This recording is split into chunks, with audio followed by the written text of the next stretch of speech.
High বন্ধুরা, দেওয়ার্চনা কিচেনে তোমাদের সবাইকে ওয়েলকাম।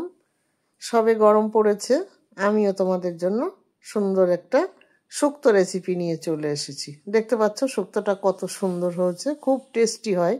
আমি যেভাবে রান্না করি তোমরা সেভাবে দেখার জন্য চলো আমার কিচেনে নিয়ে যাই তোমাদেরকে। এই যে আমি এখন উচ্ছে ভেজে নিচ্ছি, সবজিগুলো সব এক এক করে আমি ভেজে নেব। উচ্ছেগুলো আগে ভেজে উঠিয়ে নেব।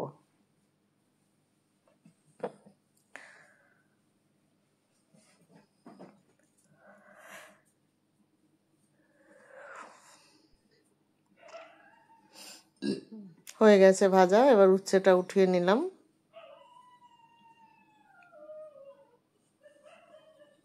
এবার দিয়ে দিলাম পটলগুলো। সব সবজিগুলো আমি এক এক করে কেটে ভালো করে ধুয়ে নিয়েছি, নিয়ে এই একটা একটা করে ভেজে উঠাবো। পটলগুলো ভেজে নেব। সামান্য যখনই ভাজছি একটা করে সবজি, আর একটু শুধুমাত্র সামান্য লবণ দিয়ে দিচ্ছি, কারণ শুক্তোর রং তো সাদাই হয়, সেটা আমরা সবাই জানি।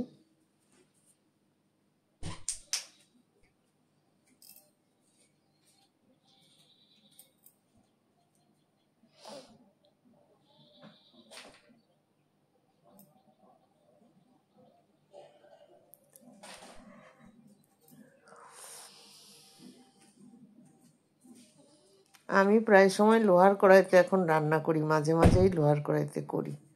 লোহার কড়াইতে রান্না করে খাওয়া না বন্ধুরা খুব ভালো শরীরের পক্ষে, জানো। লোহার কড়াই, মাটির কড়াই এসবটায় রান্না করে খাওয়া ভালো। আর কাঁসার থালা, আগে তো কাঁসার থালা আর পাথরের থালাই সব খেত। পটলগুলো ভাজা হয়ে গেছে, তুলে নিলাম। এবারে আমি দিয়ে দিলাম কাঁচকলা। কাঁচকলাটাও একইভাবে ভেজে নেব, একটু সামান্য লবণ দিয়ে দিলাম।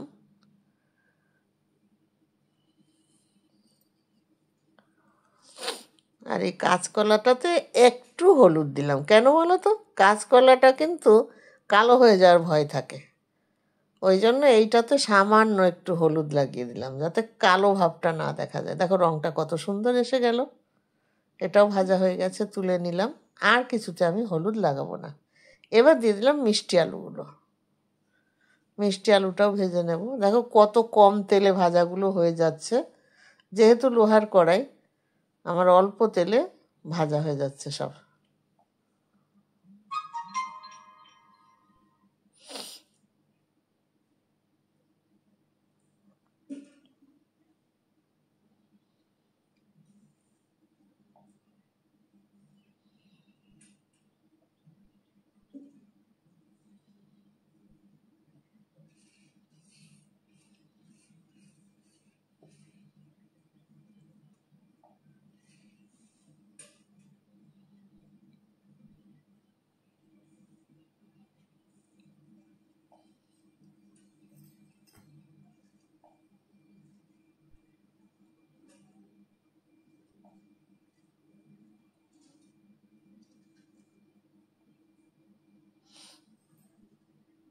একটু ধৈর্য ধরে ভাজতে হবে। ভাজা হয়ে এসছে,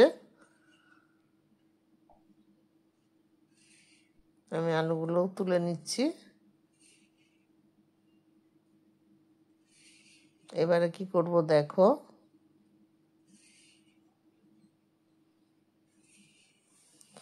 পেঁপেগুলো কুচিয়ে রেখেছিলাম কেটে, মানে পাতলা পাতলা করে, যার কারণ পেঁপে সিদ্ধ হতে চায় না, ওই জন্য এটা দিয়ে দিলাম তেলের মধ্যে। আর দিয়ে দিলাম ডাঁটাগুলো, সজনের ডাঁটা, আর সামান্য একটু লবণ দিয়ে এইটাকে আমি একসঙ্গে ভাজবো।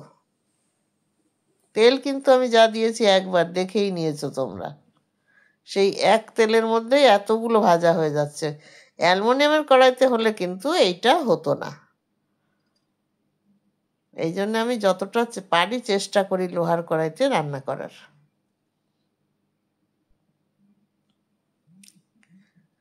আর কড়াইটা সুন্দর করে মাজা হয় বলে রান্নাটাও কিন্তু কালো হয় না। এগুলো আমার ভাজা হয়ে গেছে,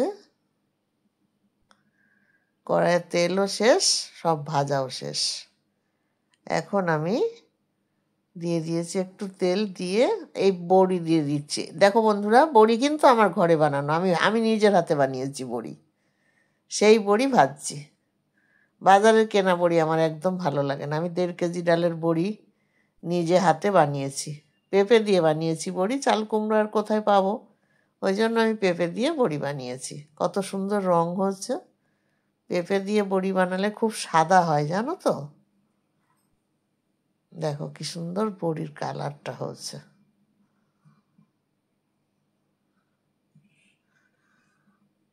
বাজারের বড়িতে চালের গুঁড়ো মেশানো থাকে, একদম ভালো লাগে না গন্ধ। এখন আমি দিয়ে দিচ্ছি একটু ঘি, যেহেতু শুক্তো। আর দেবো সামান্য একটু সর্ষের তেল, কারণ অতটা ঘি আমার দেয়া সম্ভব না, ওই জন্য একটু ঘি দিয়ে দিলাম আর সর্ষের তেল দিলাম। আর তেলের পরে এবার শুকনো লঙ্কা দিয়ে দিলাম ফোড়নে।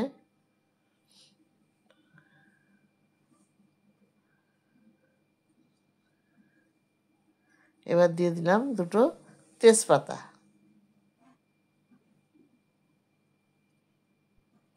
আর দিয়ে দিচ্ছি রাঁধুনি। শুক্তোতে রাঁধুনি একদম দিতেই হবে।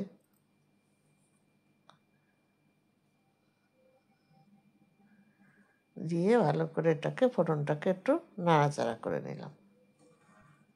এখন এই সবজিগুলো সব আমি ঢেলে দিলাম।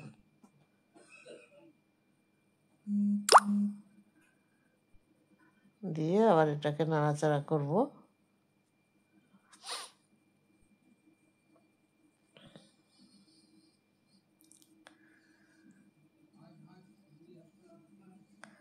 সবজির কালারটা কিন্তু বেশ সুন্দর এসছে। এখন এর মধ্যে আমি দিয়ে দেব দুধ। আমি প্যাকেটের দুধটাই দিচ্ছি বন্ধুরা, তোমরা ইচ্ছা করলে গরুর দুধ দিতে পারো, গুঁড়ো দুধ দিতে পারো গুলিয়ে। আর একটু জল দিয়ে দিলাম, কারণ সবজিগুলো তো সিদ্ধ হবে না, ওই জন্য অর্ধেক দুধ দিলাম, অর্ধেক জল দিলাম, যাতে সবজিগুলো ভালো করে সিদ্ধ হয়ে যায়। এবার দিয়ে দিলাম পরিমাণ মতো লবণ, আর দিয়ে দিচ্ছি পরিমাণ মতো চিনি। শুক্তো একটু মিষ্টি মিষ্টি হয়, একটু চিনি আর লবণ দিয়ে দিলাম। এইবার বড়িগুলো আমি দিয়ে দিলাম, আবার একটু নাড়িয়ে দিলাম। ভালো করে সিদ্ধ হবে এগুলো। আমি ভেজে নিয়েছি, তাতে তো সিদ্ধ হয়েই গেছে ভাজার সঙ্গে সঙ্গে, কিন্তু তবু আর একটু, সবজিটা না ফুটলে তো টেস্ট আসবে না। দেখো কি সুন্দর সাদা রং এসছে আমার, রংটা কিন্তু একদম এ ক্লাস রং।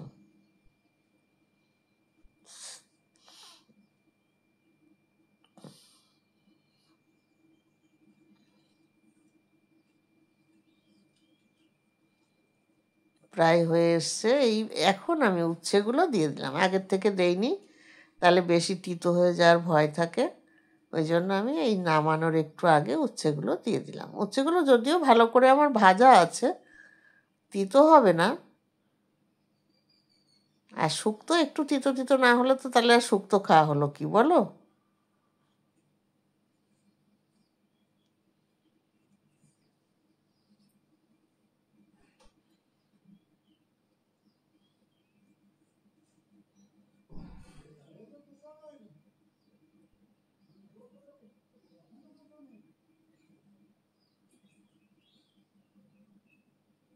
আর বেশিক্ষণ লাগবে না। এখন আমি এর মধ্যে দিয়ে দেবো একটা বাটনা করে রেখেছিলাম আদা, কাজু বাদাম আর তোমার রাঁধুনি, এটা পেস্ট করে রেখেছিলাম, সেই বাটনাটা আমি দিয়ে দিলাম। তাহলে কী হবে বলো তো, সেন্টটা খুব সুন্দর হবে আর টেস্টও ভালো হবে। তোমরা একটু কাজু বাদাম দিয়ে দেবে, রাঁধুনি, আদা আর কাজু বাদাম পেস্ট করে আমি সেই পেস্টটা এখন দিয়ে দিলাম। দিয়ে এবার নাড়াচাড়া করে দেবো বেশ সুন্দর করে। এটা আবার একটুখানি ফুটবে, তাহলে মশলাগুলো ভালো করে লেগে গিয়ে আরও সবজিটার টেস্ট বাড়বে। হয়ে এসছে, এবার আমি ঘি দিয়ে নামিয়ে দেবো। ঘি দিয়ে দিলাম, দিয়ে নামিয়ে দেবো। দেখো কত সুন্দর হয়ে গেছে বন্ধুরা, সেন্টটা কিন্তু সেই রকম বেরোচ্ছে। তোমরা বুঝতে পারছো না। তা আমি যেভাবে রান্না করলাম তোমরা এইভাবে শুক্তো রান্না করে খেয়ে দেখো, অপূর্ব লাগবে। এক শুক্তো দিয়েই ভাত খাওয়া হয়ে যাবে, আর কিচ্ছু লাগবে না। হ্যাঁ, এরকম শুক্তো একবার খেলে পরে বারবার খেতে ইচ্ছা করবে। যাই হোক, আমার এই শুক্তোটা তোমাদের যদি ভালো লাগে তাহলে লাইক, শেয়ার, কমেন্টস করে দিও। যারা সাবস্ক্রাইব করোনি সাবস্ক্রাইব করো। এইভাবে রান্না করে খেয়ে কেমন লেগেছে আমাকে জানিও। তাহলে সবাই ভালো থাকো, সুস্থ থাকো। আবার দেখা হবে যে কোনো একটা নতুন রান্না নিয়ে তোমাদের সঙ্গে আবার আমি হাজির হব অন্যদিন। আজকের মতো আমি এখানে রাখছি। তাহলে প্রতিদিনের মতো আজকেও তোমাদের টাটা।